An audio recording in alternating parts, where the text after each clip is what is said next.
Mesdames et messieurs, bonsoir. Il est 16 heures, c'est l'instant de l'information sur CTV Afrique. À la une de ce journal, l'Organisation des Premières Dames d'Afrique pour la lutte contre le VIH-Sida devient l'Organisation des Premières Dames d'Afrique pour le développement et changement à la mesure de nouveaux objectifs. Au Kenya, l'ancien président Daniel Arap Moi n'est plus. Une annonce faite ce jour par le cabinet du président Uhuru Kenyatta en Côte d'Ivoire. Offensive autour du Made in Côte d'Ivoire à l'international, la Chine ouvre un hôpital en 10 jours contre le coronavirus. Voilà qui fait la une de ce journal. La suite après ce battement de paupières.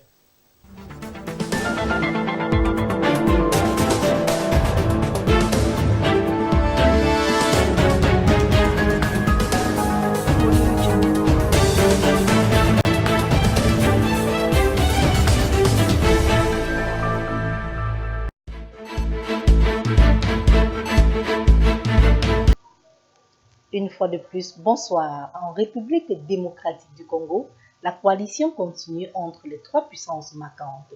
Il n'y aura pas de rupture ni avec le FCC de Joseph Kabila, ni avec l'UNC de Vital Kamerhe. A tranché Joseph Kabila. Louisa Mania, pour plus de détails. Tout semblait devoir les opposer. Mais voilà que Félix Tshisekedi, Vital Kamerhe et Joseph Kabila cohabitent. Dans une déclaration à la presse, Vital Kamerhe soutient le maintien de la coalition entre le nouveau et l'ancien président de la République. Vital Kamerhe, qui a observé la nouvelle poussée de fièvre au sein de l'étalage que forment les coalitions de Félix Tshisekedi et de son prédécesseur, a été bien précis, je cite. Moi-même, je suis la troisième partie prenante de cet accord parce qu'avant l'alliance FCC-CACH, il y a l'accord de Nairobi entre le président et moi. Et personnellement, je tiens à la coalition FCC-CACH. C'est donc avant la clôture de sa retraite politique que le chef de l'État congolais Félix Tshisekedi a tranché. Il n'y aura ni de rupture ni avec le FCC de Joseph Kabila, ni avec l'UNC de Vital Kamerhe. Des larmes dans ce journal, l'ancien président du Kenya, Daniel Arap Moi, qui a dirigé le pays de 1978 à 2002, est décédé à l'âge de 95 ans à l'hôpital de Nairobi. A confirmé ce jour le cabinet du président Uhuru Kenyatta après une première annonce faite par sa famille. Une longue présidence au bilan controversé. Retour sur son passé avec vous, Gustave Mbana. Daniel Anissé Arap Moi, ancien chef d'État du Kenya de 1978 à 2002, n'est plus. Décédé le 3 février 2020 à l'hôpital de Nairobi suite d'une longue maladie. L'octogénaire héros du pays, né en 1924, s'en va donc après une longue existence. Pilier des mouvements indépendantistes du Kenya après la Première Guerre mondiale, il est le deuxième président de la République kenyane, succédé au père de l'indépendance, Jomo Kenyatta, à la mort de ce dernier en 1978. Assis à la magistrature suprême pendant 24 ans, celui qu'on appellerait deuxième héros du Kenya s'en est allé, laissant une grande famille, une grande nation dans la désolation et la tristesse totale. Au Sénégal, la Cour des comptes remet ses rapports. Macky Sall promet un suivi. Le président sénégalais a annoncé lundi 3 février la création d'une commission pour exploiter les rapports de la Cour des comptes présentés au chef de l'État vendredi dernier. Ces rapports concernent 2016 et 2017. Étienne Matisse. Le président sénégalais a annoncé lundi 3 février la création d'une commission pour exploiter les rapports de la Cour des comptes présentés au chef de l'État, ces rapports et au compte de l'année 2016 et 2017. La Cour a justifié ces retards par le manquement d'effectifs, mais sur le fond, ces rapports relèvent les manquements dans les différents services et agences de l'État. Le Centre international du commerce extérieur du Sénégal a dépensé pour l'achat des moquettes non récupérables, un sponsoring non justifié octroyé à la Fédération sénégalaise de golf par l'Agence d'électrification rurale en est un des exemples. Le président Macky Sall a promis que les recommandations de la Cour feraient l'objet de suivi, mais le Forum civil, section sénégalaise de transparence et internationale, n'est pas convaincu. Une commission, c'est le meilleur moyen d'enterrer un dossier, a affirmé son coordinateur adjoint Abdoulaziz Diop. En santé, l'agence France Presse nous informe sur la prouesse en pleine épidémie. Un hôpital de fortune construit en 10 jours accueille ses premiers groupes de patients à Wuhan avec l'ambition de soulager les établissements surchargés de la ville chinoise, berceau du coronavirus. Les Chinois se sont passionnés pour la construction de cette structure de 1000 lits. 4000 ouvriers de l'armée pépéteuse se sont activés sur ce chantier spectaculaire. Placé sous contrôle militaire, ce centre hospitalier est l'un des 2 hôpitaux préfabriqués construits afin de soulager la pression sur les établissements hospitaliers de cette métropole de 11 millions d'habitants confrontés à un énorme afflux de patients.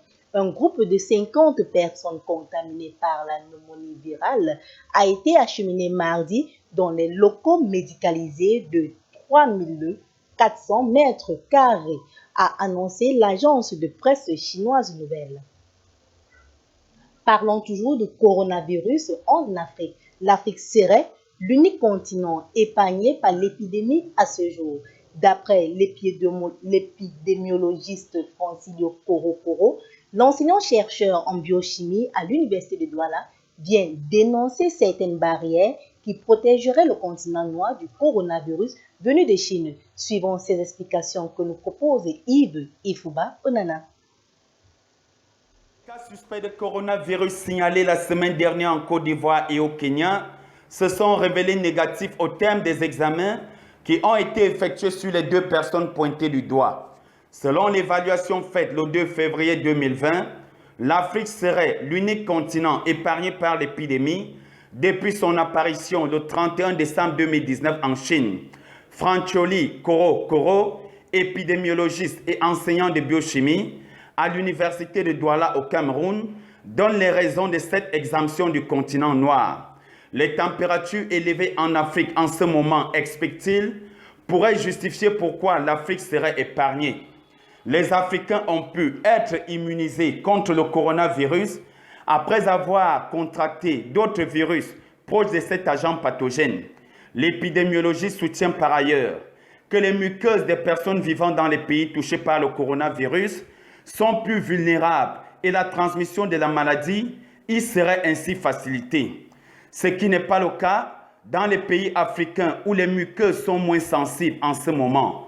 L'immunoparasitologue Léopold Gustave Lehmann de la faculté des sciences de l'université de Douala déclare qu'on ne peut pas affirmer de façon péremptoire qu'il n'y a pas de coronavirus en Afrique dans la mesure où il n'y a pas toujours dans nos pays des dispositifs systématiques de détection des virus.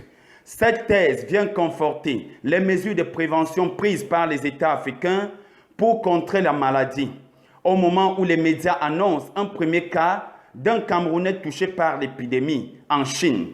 D'après l'Organisation mondiale de la santé, l'on dénombre 427 morts sur 20 000 cas de coronavirus confirmés à travers le monde. Les États africains devraient rester vivants. Toujours en rapport avec le coronavirus, le nommé Pavel Daril Kemsenou, étudiant de 21 ans à l'université de Yaoundé, présente des signes pathologiques liés au virus qui fait des ravages en Chine. Il a été pris en charge à l'hôpital de Yaoundé. La transmission a eu lieu dans la ville de Wuhan, considérée comme foyer du virus où il séjourne durant plusieurs jours. Les premiers symptômes grippaux liés aux germes ont été décelés le 19 janvier et ont atteint leur paroxysme le 28 date à laquelle il a été admis dans un hôpital hospitalier. Poursuivons avec cette information de l'agence de presse panafricaine. L'annonce a été faite lundi lors de la 22e Assemblée générale de la Fédération tenue en marge du 32e sommet des chefs de l'État. Celui-ci s'est déroulé à Addis Abeba en Éthiopie. En prélude à la 24e Assemblée générale de cette organisation panafricaine, prévue du 6 au 10 février prochain, les conseillers techniques de celle-ci vont se regrouper pour élaborer une nouvelle approche stratégique et doper ses actions pour une couverture continente plus étendue. Mais avant ce changement de nom du 11 février 2020, l'organisation était connue sous le nom de OPEDAS, Organisation des premières dames africaines contre le VIH-Sida. Ces changements devraient contribuer à étendre le champ d'action de l'institution au-delà du VIH-Sida. OPEDAS est actuellement dirigée par la première dame du Burkina Faso, Adjoabi Sika, avec son homologue kenyante Margaret Kenyatta en tant que vice-présidente. En économie, parlons de la coopération bilatérale entre la Côte d'Ivoire et la Banque africaine de développement. Depuis le jeudi 30 janvier 2020 à Abidjan, la Côte d'Ivoire et la Banque africaine de développement, en abrégé BAD, se sont engagés à renforcer leur coopération à travers un portefeuille plus performant. C'était à l'occasion d'une revue de portefeuille à l'institution de ce pays. Les précisions avec vous, Georgina Kunda. La Côte d'Ivoire et la Banque africaine de développement se sont engagés à renforcer leur coopération à travers un portefeuille plus performant. Au cours des dernières années, le portefeuille a connu un accroissement important, passant de 367 milliards de francs CFA à environ 1424 milliards de francs CFA entre 2015 et 2019. Cette rencontre était présidée par le Premier ministre Amadou Fan Coulibaly avec la participation du vice-président de la BAD, Khaled Chérif. Rappelons que le portefeuille consacre 45,7% de ses ressources aux infrastructures de transport, d'énergie et d'agriculture. Toutefois, l'Institut financier et bancaire a salué les remarquables performances économiques réalisées par la Côte d'Ivoire. Dans le cadre de la lutte contre l'immigration clandestine, le Maroc est le pays de passage des migrants pour atteindre les côtes de l'Europe. Le pays mène à cet effet une lutte formelle pour résoudre ce fléau. Solange Manga pour les détails. L'immigration clandestine qui secoue l'Afrique et l'Europe depuis plusieurs décennies a relevé de milliers de victimes. Dans une interview accordée à l'AFP, Khalid Zerouali, gouverneur chargé de l'immigration et de la surveillance des frontières au ministère marocain de l'Intérieur, a indiqué que 74 000 tentatives de migration vers l'Espagne ont été avortées l'année dernière. Ceci grâce au renforcement du dispositif de lutte contre les réseaux de trafic en 2019. En plus, les flux irréguliers ont été orientés depuis quelques années de la route centrale qui passait par la Libye vers le Maroc. Ce bilan positif est un effort fourni par le Maroc grâce à sa politique migratoire d'une part et d'autre part par la collaboration de ses partenaires tels que l'Union européenne. Coopération que le Royaume a initié avec l'organisme en 2018 et traduite par un appui financier en 2019 à hauteur de 140 millions d'euros, soit 70 millions en appui budgétaire. Alors, vivement que les migrants clandestins soient conscients du danger qu'ils courent, notamment avec les prises d'otages, couronnées par des demandes de rançon exorbitantes à leurs familles. Nous sommes arrivés au terme de cette édition du 16h. Avant de nous quitter, rappelons les manchettes qui l'ont constituée.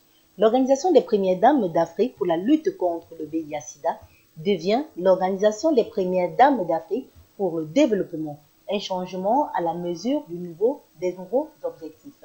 Au Kenya, l'ancien président Daniel Arap Moi n'est plus.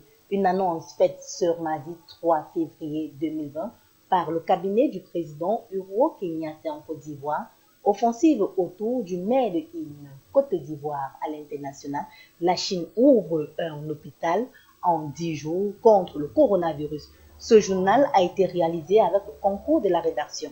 Retrouvez à 19h Mélissa Lepou pour la grande messe de l'information. Mesdames et messieurs, nous vous remercions pour votre aimable attention. Bon après-midi à tous.